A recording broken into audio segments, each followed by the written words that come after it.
It's Saturday morning at 11. Let's see, that would be September the 13th. The eye of Ivan has come and gone. We slept through it.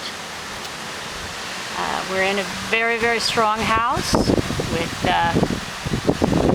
double pane architectural windows, so we really didn't hear very much. But it's very, very muggy, very wet, rainy, as you can see. We keep getting these little squalls of rain and gusts. And that's about it.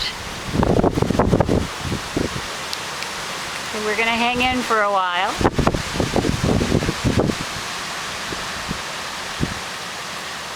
That's about the extent of it.